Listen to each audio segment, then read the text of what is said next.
gave you the top 10 yesterday. Today we get into the next 10. It's the top 20 here on Old Man Squad Fantasy Basketball. Yahoo's pre-ranks, not my personal ranks. We're going to go through them player by player, let you know if I like where they're at, if I don't like where they're at, why, and obviously which direction they ought to go. Please take a moment to hit that like button if you're watching on YouTube. It actually does make a really big difference, especially if you're watching right out of the chute. We want that sort of big right initial algorithm hit. If you're enjoying us, how could you? We're 40 seconds in. Hit the subscribe button. Maybe you will. Maybe you think you're going to enjoy it. And if you're listening on Spotify or Apple, please drop that 5-star review. I am Dan Bespris. You can find me on Twitter at Dan Bespris. This is a look at what we saw yesterday.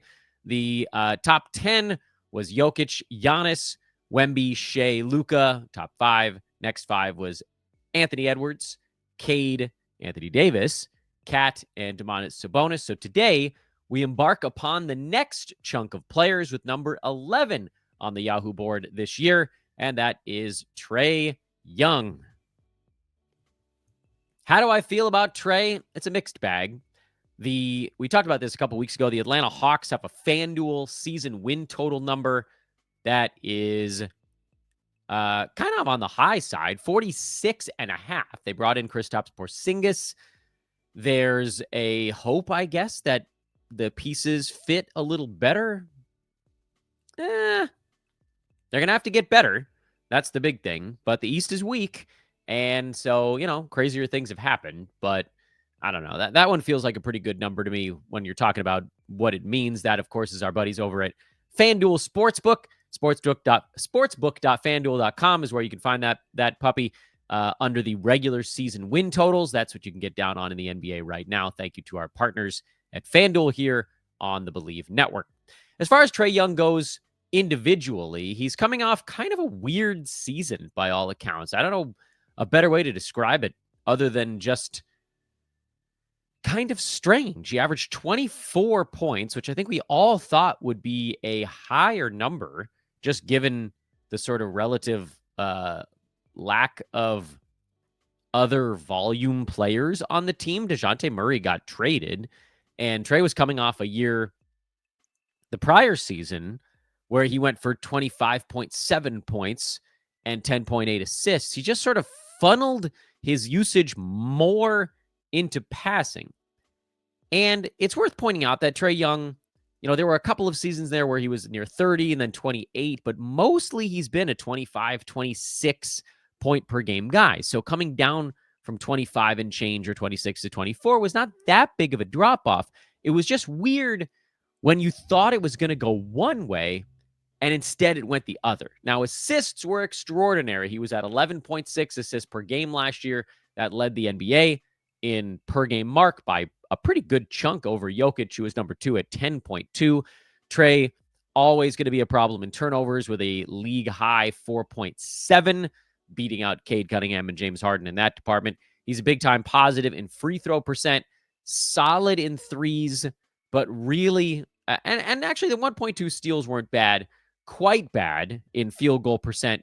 You could argue that, certainly turnovers was the biggest negative for Trey, but a lot of folks that are drafting him are already punting turnovers to begin with, but you probably needed to also punt field goal percent, and that was the downer, because this was his worst shooting season ever. It was worse even than his rookie year. He was at 41.1% this last year. His rookie season, he was at 41.8. He had that 1 year, 2021-22, when he shot 46%. That does appear to be the outlier. Most of the other seasons for Trey have been 43 to 44, somewhere in that neck of the woods. So getting this down year was a buzzkill, but also to some degree kind of makes sense when you consider the fact that the other creators around him were gone. So he was creating for himself and for everyone. This is, in my opinion, the right spot for Trey to be ranked coming into this year. He's right at the tail end of the first round. This is what he is. He is a head-to-head, hard punt build guy. Because if you were punting turnovers and field goal percent last year, Trey Young was number 6 in all of fantasy basketball. So quite good. And that gives you an opportunity to compete with the top teams a little bit. you're still not catching, the likes of Victor Wembanyama in that particular punt build, and Jokic and Shea, even when you turn off their massive advantages in field goal percent, they're still out in front. James Harden, Luka Doncic also move up the board quite a lot. So that's why Trey isn't farther, because a couple of guys were also bad in those categories and kind of moved with him as honestly, like a 4-person chunk with Cade Cunningham, who was also a big time punt turnover guy, not as bad in field goal percent. But that's why Trey belongs here in head to head. In Roto, I want nothing to do with Trey Young at this juncture. He is too bad in those two categories where you need to do way too much work to make up for them. You could maybe argue that the punt turnovers can be overcome with a sort of typical old man squad kind of build team, a bunch of guys that are super efficient but don't turn it over all that much. Making up for the bad field goal percent on top of it is just sort of too much. But then you have to start to think, well, what the hell do I do at this point? Because the other players, and we're going to talk about a bunch of them, they aren't really much better in terms of like roto options. Trey Young on the head-to-head side, perfectly viable option, as we just talked about. If you're punting those two things, the only player who's still on the board who was better than Trey in that double punt was James Harden. So you could make the argument you go Harden there. He's old. If you want to go with somebody a little bit younger, you go Trey Young. And so that's fine. But again, Roto making up for two gigantic holes in a fantasy game. And then, let's not forget the fact that one of the reasons that Harden is ahead of Trey Young in overall rank, even though Trey beat him by 3 assists per game, is that Harden wasn't a negative in rebounds. He wasn't a negative in blocked shots. He had more steals than Trey Young. So even though a lot of the other stuff is relatively similar, those bumps, 3 rebounds a game over 80 ball games, 240 rebound advantage, that's a huge deal. 0.7 blocks versus 0.2. An extra 35, 40 blocks for a season matters. That's a couple a week if you average it out. Even though the other stuff was pretty tight between the two guys.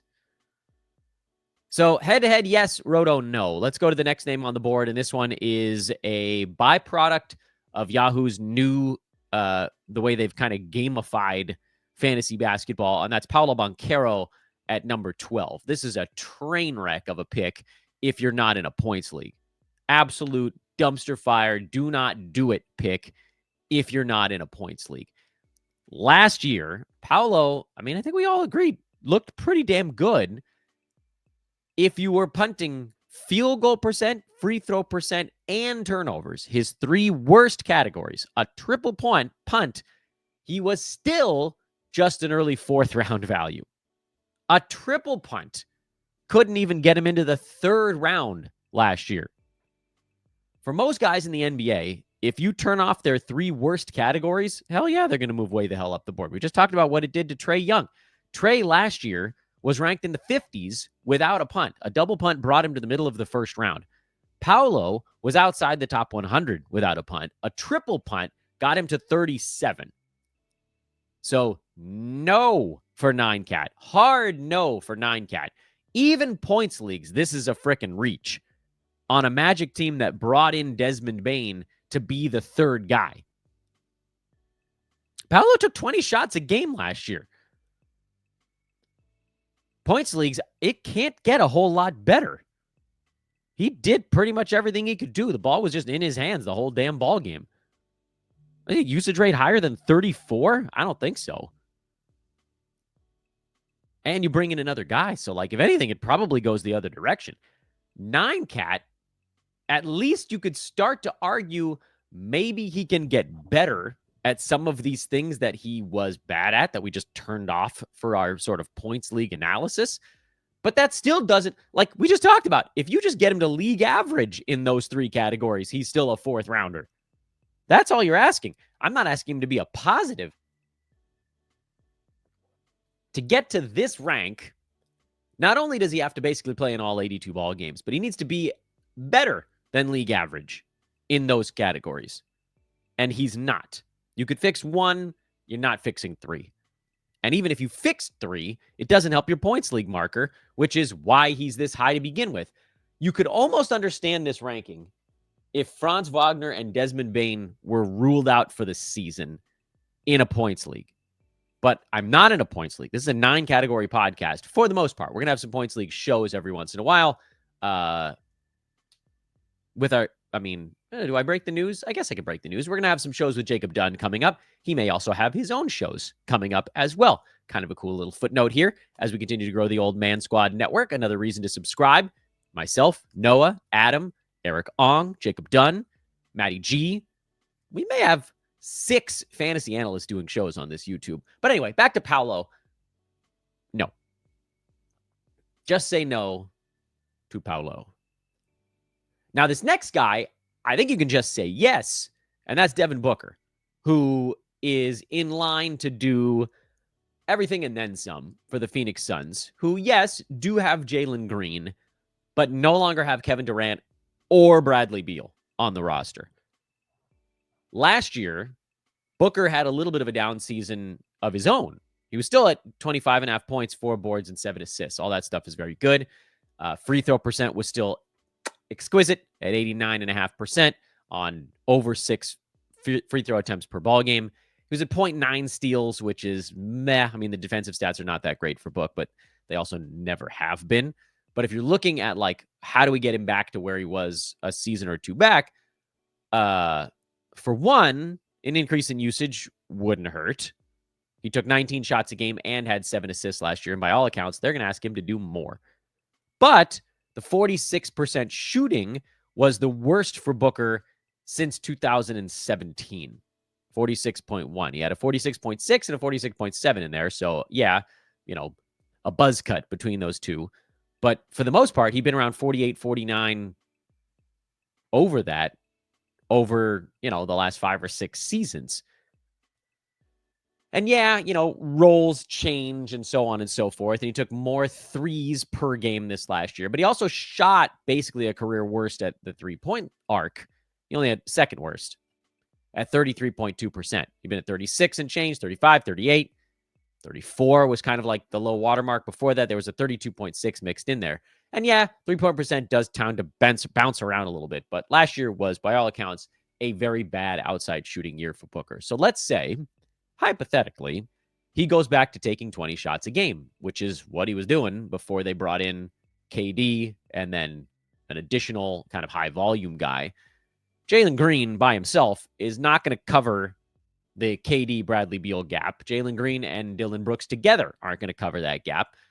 Not just, you can just look at like shots taken and okay, maybe you could argue it's going to get close there, but Booker's just better, which you like with Kevin Durant around, you can't make that same argument. KD, Devin Booker, who takes a shot, it's an actual argument there. Booker versus Jalen Green, Dillon Brooks, you want Booker doing the stuff. Except for that, like 3 weeks that Jalen Green gets lava hot every year. I would expect Booker to see his shots per game go back up to closer to 20 instead of 18 and change or 19. I would expect the assist to maintain. I hope the 3-point percentage ticks up by 2 or 3%, because if it does, his overall field goal percent will tick up as well. I don't know that Booker is going to be able to jump from number 33 back up to like around the turn, which is where this ranking has him. But if he's healthy, that's how he gets there by totals. Because even last year, he was healthy. He didn't have a great per game season, but he played in a lot of basketball games. He got to number 18 by totals because he played in 75 games. And the Suns, I don't think, are looking to tank. I hope not. So I'm hoping that means Booker plays down the stretch. So I like him as a turn guy. I think he makes sense here. Some of that's because I play more of the 9-cat style, and Booker doesn't have the intense negatives of a guy like Trey Young. You probably prefer Trey Young at this point in a head-to-head league and just build around the double punt. Because with Booker, you could turn off his worst categories. It doesn't really change his rank all that much. Because he wasn't very good in turnovers, but who cares for someone you're taking relatively early? He's a late second rounder when you turn off his worst category. What if you turned off, I don't know, blocks?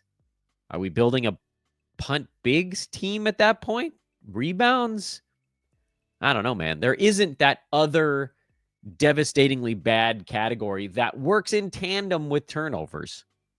If you turn off turnovers, you're probably building a guard build. Okay, fine. Like, you can turn off blocks and rebounds and field goal percent. That's great. Trey Young is outstanding in that build also. But Trey has two big negatives, and Booker doesn't really have that. Number 14, right? 11, 12, 13. Yeah, number 14. Sorry, guys. We can count. Getting through this thing. Tyrese Maxey, who's coming off a great year in a bit of a surprise. Although, if someone had looked back at the season and said, hey, guys, draft your 2024, 2025 team as if Joel Embiid and Paul George don't play. Well, yeah, sure. Then you're going Tyrese Maxey at this juncture. And we're right back to that same spot. I don't know what Joel Embiid's status is going to be. Sounds like he's not going to be ready for the start of the year. Paul George got himself hurt, I don't know, lumbering into a podcast booth or something. He might not be ready to start the year. Like, we might be looking at another Tyrese Maxey mega start. So sure, why the hell not? Go early second round on Tyrese Maxey. And then just assume that Embiid and PG don't ever really get right. He's not my favorite player at this spot. His fantasy game is kind of like a weird hybridization of Booker and Trey Young, in that the assists are lower, but the steals are better. They all shoot free throws in that 87 to 90 range.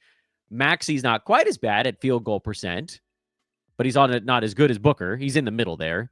So, you got a slightly different guard build guy to start your team around if you go Maxey, who does still have the one kind of medium-sized negative in field goal percent, but nothing as intense as the Trey Young turnover field goal percent combo. But of course, the nice part about Tyrese Maxey then is you don't have to go straight into a double punt. If you take Tyrese Maxey early in the second round and he has a season this year similar to what he did last season, you really only need to punt field goal percent to be competitive in head-to-head. And in Roto, you don't have to do either. You can take Maxey at 14 and hope that he finishes around the turn, and you can build around that because he doesn't have a truly large weakness. He's a guard who does most or all, really, of the guard stuff relatively well. I think the only thing you'd want to shore up for a Roto team is just make sure you get some guard later on who's efficient with assists. But Maxey's a low turnover guard also. That's one of the keys to him having that nicer rank, is that he's different than the other first, early second rounders in that he doesn't turn the ball over that much. So you could take a turnover assist guy in the next round, or you could build an efficient team that wins turnovers every once in a while. He gives you a few more options. I understand it. I still get why head-to-head players probably lean to Trey Young, because you have the build and then you just do it. But you guys know my feeling on fantasy overall. And if you're in a super competitive league, you have to do that punt stuff early. But even if you're in a fairly competitive league, you can draft by kicking the can down the road on team build decision-making as long as possible. I think that's the easiest way to draft a fantasy team. Just try to get all the categories, get what you can. And if you hit a certain point, round 4, round 5, whatever, where your team is just bad at something, okay, fine. You can kind of ignore that the rest of the way. With Trey Young, Roto, you just don't take him that early. Head-to-head, if you take him that early, surely you guys are understanding this point by now. You don't have to do it. It's just that's the way that you turn him into a player that's competitive with guys that are being drafted towards the front end of the first round. And you have to make up that gap somehow. With Maxey, you don't have to. But, if you wanted to punt field goal, you could. Brings him up a little bit. And while we're on the topic of a bunch of different slightly altered guard builds, James Harden is number 15. And I think this is actually a tiny bit low for James. And I get it. He's very old. He's born in the 1980s. Oh, no, the 1980s. That's the decade I was born in. I've got quite a few years on Harden, though. He is squeaking in. His 36th birthday is coming up later, early next week, interestingly enough. You guys know my age starts with a 4. But he's coming off one of his healthiest seasons in a long time. And actually, over the last 2 years with the Clippers, he's been pretty healthy, basically since he got him back into not puffy Harden shape, which we kind of haven't seen since like his penultimate year with the Rockets. And then we got plush Harden.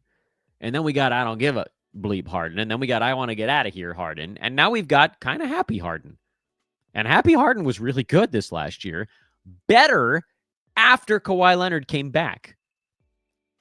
He got better shots after Kawhi Leonard came back. James Harden was without punts. You guys are hearing this, right?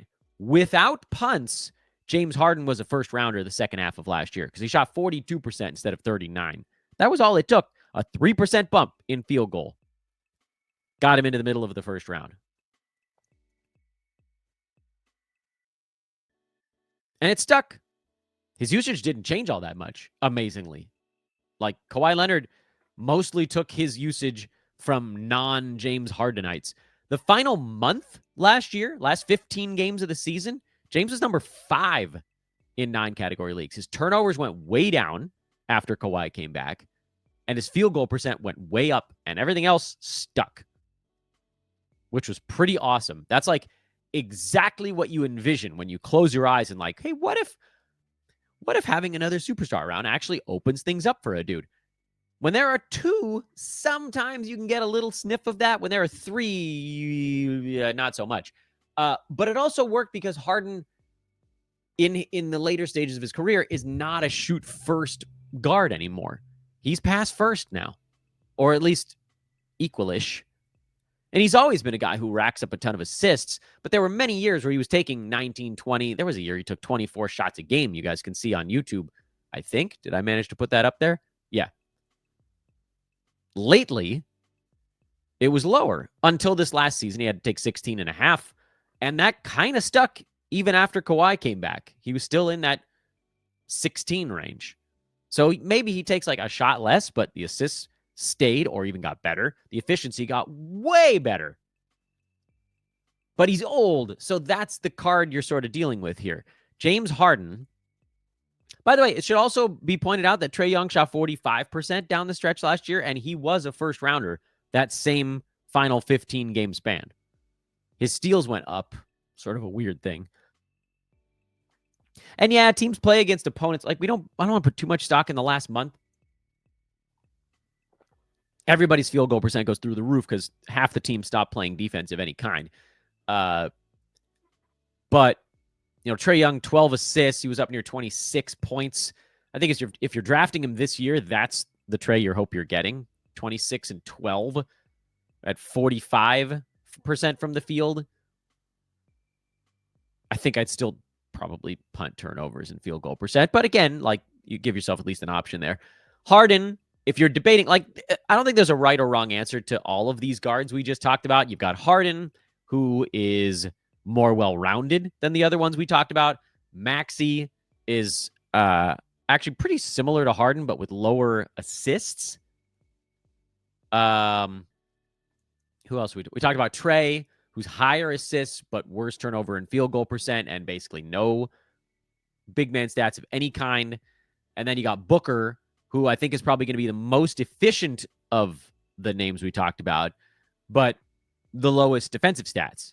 So there's all of them, and they'll all be on the table there, and maybe you end up with 2 of them if you're going into a guard build, because, again, this is what's happening around the turn. Jaylen Williams is the next name on the board, and, yeah, I mean, this is one of those ones where he's sort of getting artificially pushed up the board because of all the guys that are out ahead of them. No Kyrie, no Halliburton, no Tatum, no Dame. And so Jaylen Williams finished number 24 last year per game. Artificially, that would push him up to 20. And then how do you get him from there to 16? Honestly, it's just not that hard. You're hair splitting a little bit. LaMelo Ball's behind him this year. De'Aaron Fox is behind him this year. Who the hell else sort of fell out of the picture that pushes him up in a couple more slots? Honestly, it's fine. Like I don't have a particularly strong feeling on Jaylen Williams at this spot. He was a 48.5% field goal, 78.9% at the free throw line. If you scroll down here, which we'll do on screen, and just take a look at what might push him back up a little bit, the big difference season over season was that he had a whopper of a 3-point shooting year the prior year when he shot 43% from downtown. That felt unsustainably high. It dropped to 36%. That put a dent into his shooting. His 2-point field goal percent was also lower this last year. So if you're looking at, okay, how do we get Jaylen Williams back up to where he was or better, you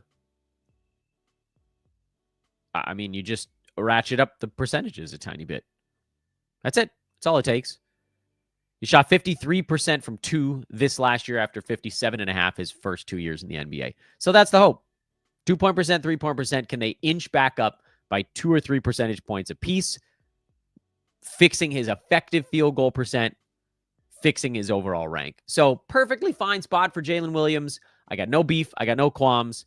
He missed 13 games this year, 11 the year before that, 7 his rookie season. I don't think that there's any kind of pattern there.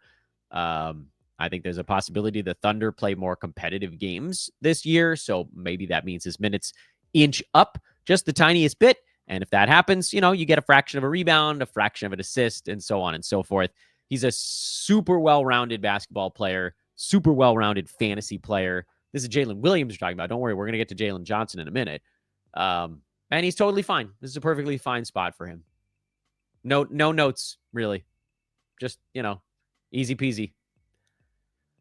Oh, I do have thoughts on the next name on the board, and that is LaMelo Ball, who I'm just going to tell you guys right now, I ain't touching. I'm not doing it. This might be the year. LaMelo Ball brings me back to a discussion I had 35 times last draft season on this show, which was, Dan, and I'm talking to myself most of the time, and you guys are just listening. That's basically what this show is. Dan, don't try to be the smartest dude in the room. And I said on all those damn shows, I was like, look, I'm not touching LaMelo Ball unless he falls to the 3rd round. And God help me, he fell to the 3rd round in a few spots, and I took him, and I'm still mad about it. I'll admit to you all, if he falls to the 3rd round again, I am once again going to have trouble not drafting him, specifically in head-to-head leagues, because he, like these other guards we've been talking about, if you punt the right stuff, he goes flying up the board. He's number 14 if you were punting field goal and turnover. So, the Trey Young build, basically. You start with those two, you've got a hell of a start in points, threes, assists. You're decent enough in steals. You're great in free throw. You're actually not bad in rebounds, considering you took 2 point guards because LaMelo's at 5. But boy, are you a dumpster fire in field goal and turnover. But we're also a dumpster fire in games played. LaMelo Ball missed in his career so far 21, 7, 46, 60, and 35 games.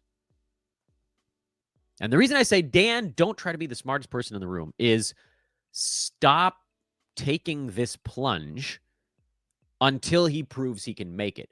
On top of that, and I know what you guys are thinking, longtime followers of the Old Man Squad, I always end up with frickin' Kawhi Leonard at some point down the draft. Here's the thing.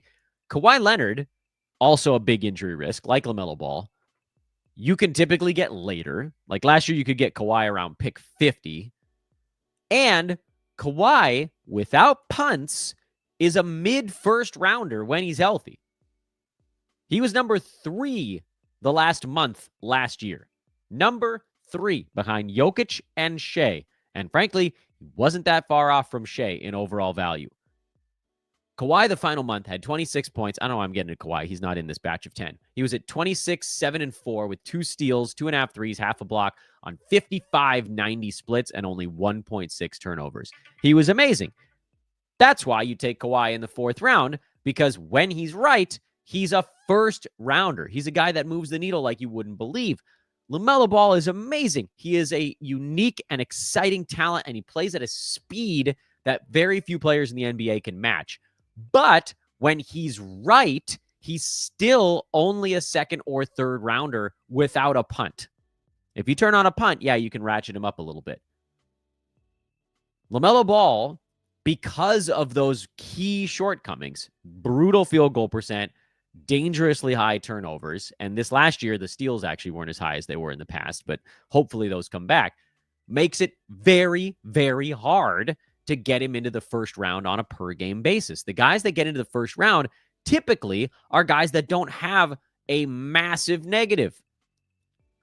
The closest this past year to a guy, well, I mean, Luka, I guess, with the 3.6 turnovers, but like 3.6 is still kind of palatable. James Harden, I would argue, was the closest to being a first rounder on a per-game basis, despite a huge negative.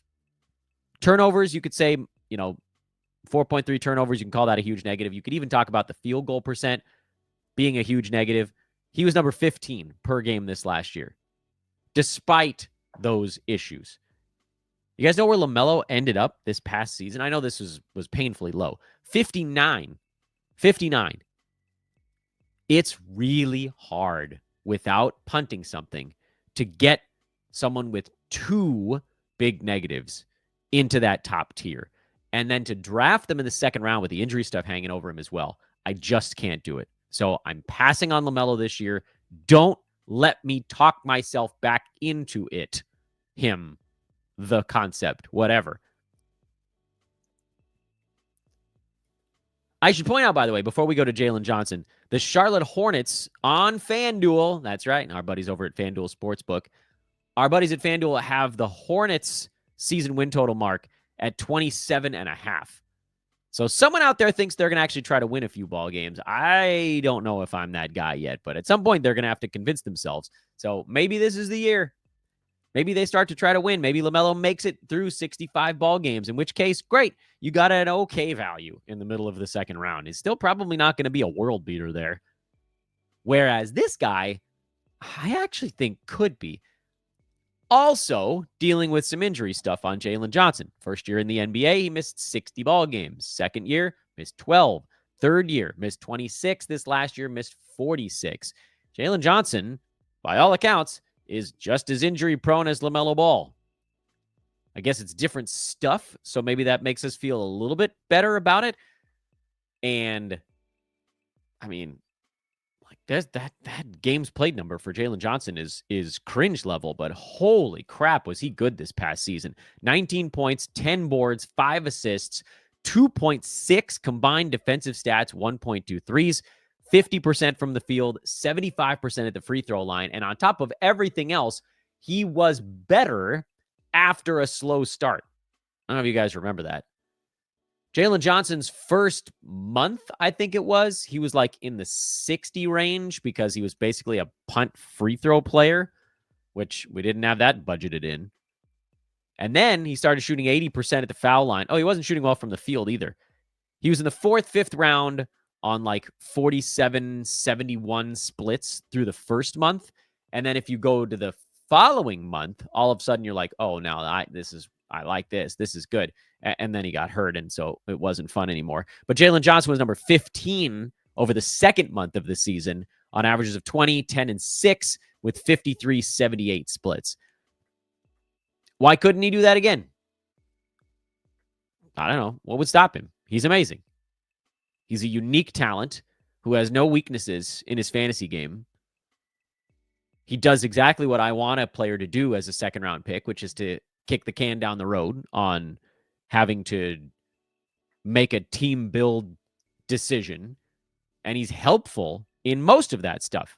He's a small help in points, small negative in threes, medium-sized positive in rebounds, positive in assists, positive in steals, positive in blocks, positive in field goal. small negative in free throw. That's amazing. What an amazing guy to be able to get in the second round. Now, you just have to hope that he stays upright, but I like him here. What's that pre-rank at? I'm losing count. 18? Absolutely. Absolutely. He was better than that once he got clicking last year. He was basically right on that overall last year, and with those 4 guys wiped off the board for the season, he should artificially just be going at 17, which is where he finished last year, and I think he can be better. 2 more names,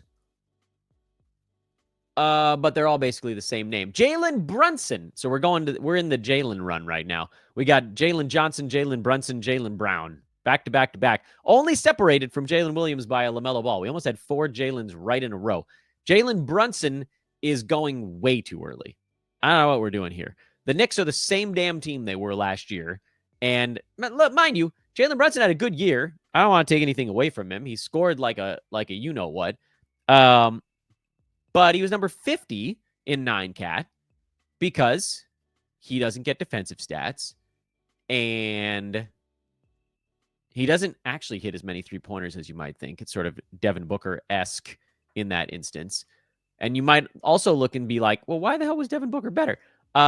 Because Booker was hitting 6 free throws a game on a 90% clip. Jaylen Brunson was hitting 6 at an 82% clip. That was basically the difference. So I should probably bite my tongue a little bit. The main difference between Jaylen Brunson and Devin Booker is free throws. The rest of their stats are almost carbon copies of one another. They're separated by 0.4 points, a tenth of a three-pointer, 1 rebound. Booker beat him in rebounds. 0.2 of an assist. Steals were the same. Booker won blocks by a tenth. Field goal percent, actually, Brunson won that by about 2.5, although I think Booker probably chases him down a little bit. And turnovers were almost the same. So why am I so high on Booker and low on Brunson? Well, I'm high on Booker because I feel like this was a little bit of a down season for him, and I think he's trending up. And for Brunson, I think you got exactly what you got. The other problem is if you were looking at a head-to-head build, there isn't an obvious punt with Brunson. He's not a good rebounder, but he's a good field goal percent guard. So you're probably not punting big man stats if you start with Brunson. Unless you punted blocks and rebounds, but somehow still stayed decent enough in free throw and field goal. That's a weird stinking team build. So that's my issue with Brunson. I like him. I think he's good. I would love to get him as, like a late third, but late second to me, you're pushing off guys that have a little bit more upside. So I'm not into Brunson at this spot. I think this is too soon for him. I said the same thing last year when he was going in this exact same spot, and he finished at 50, and here we are again. Yeah, I know he scores, and he does so efficiently. And that's the funny thing, too, is like normally I'm pulled to guys that are high field goal percent guards, but Brunson scores so much that despite the fact that his other stats are not overwhelmingly good, he's high on the board just from the scoring. And we'll wrap it up with Jaylen Brown, the last name in the first 20. This one, the reasons why he's up here are relatively obvious. The reasons why he shouldn't be up here should also be somewhat obvious by this point. So last year, Jaylen Brown coming off a 22, 6, and 4.5 year. Yes, I'm rounding a little bit. 1.2 steals, 1.8 threes, 46 and change from the field, a mediocre 76 and change at the free throw line. Here's the thing about Jaylen Brown. He does a lot of things fine, but he wasn't great in anything last year. Now, I get it. No Jason Tatum. They traded away Drew Holiday. Not that that was a big difference maker. They traded away Kristaps Porzingis. Horford's gone. This is a team that is it has a bit of a usage void. And we've seen Jaylen Brown go take 20.5 shots a game before. So, like, if you want to look at what could Jaylen Brown be, you could look at the 22-23 NBA season as kind of like, okay, this was the premier version of Jaylen Brown. And that year he was still number 47. And the reasons are not super obvious. Like, he scored 26.5 points that year, 7 boards, 3.5 assists, 2.5 threes, over a steal, 49% from the field. Turnovers were high-ish, but not too destructive of a number. The free throw is a problem, and that's not going anywhere. But 76, 77% was not like, it wasn't devastating. It wasn't punching a hole in your team. It was just sort of fine. And that's the issue with Jaylen Brown is, again, we're looking at a guy going at pick 20 who is on a team that might be putting together a throwaway season. Like, there's a very real chance that Boston just is like, yeah, whatever. Like, we'll deal with next year we're looking at next year. This season's sort of cooked. There's no guarantee that Brown plays all year. He has historically been medium-sized banged up, not super injury prone, but almost like the same number of aches and pains every year for about 6 straight seasons. He missed 15, 14, 16, 15, 12, 19. That's 6 seasons with extraordinarily predictable games played number. He got some days off down the stretch last year because Boston felt like they were in good enough shape to, rest everybody up for the playoffs. I mean, they probably still have enough talent on this team to be a play-in team or maybe even slightly better because the East stinks. But why push it? What's the point? They're not a championship contender this year. So what's the point? I'm worried about games played for Brown. I'm worried that he's getting drafted like mid-late second round when you probably have to double punt to get him there. And I'm worried that we're overlooking guys that are much easier decisions at this spot. We're overlooking guys that were literally ranked right there last year that are still on the board. Some of them are not my favorites, but like, good grief, Trey Murphy was 27. Hero was 29. Mobley was 23. I'm not going to say Porzingis because we know his stuff. LeBron was number 20. He's still on the board. Jamal Murray was number 18 last year. Vooch, okay, yeah, played out of his mind. He was number 17. Desmond Bane was 32. JJJ was 31. Zubats was 30, although I've talked that I'm a little bit afraid on that front. Franz, Reeves. There's a list, basically a mile long, of players that have already done the top 30 dance without needing anything to change to do it again. Whereas we're trying to take a guy who, you guys aren't going to want to hear this. Jaylen Brown was number 98 in 9-cat last year. Like, is 3 shots a game going to move him from 98 to 20? Yeah, better fit for head-to-head, punt, free throw, wing. But still, what if okay, fine, let's play that game on Jaylen Brown. What if you punted free throw last year? Where was Jaylen Brown? He was still number 82. Didn't help him that much. Add a bunch more usage to that. Can you get him from 82 to 20 in a single punt? Maybe. Fears of a tanking roster? Ooh. I will kindly pass on Jaylen Brown at this juncture. Here's the list again as we wrap things up here on day 2 of our trip through the Yahoo pre-ranks. Trey, Paolo, Devin Booker, Tyrese Maxey, and James Harden. That's 11 through 15. Jaylen Williams, LaMelo Ball, who needed to break up the Jaylen party. Jaylen Johnson, Jaylen Brunson, Jaylen Brown. That's 17. That's 16, 17, 18, 19, 20.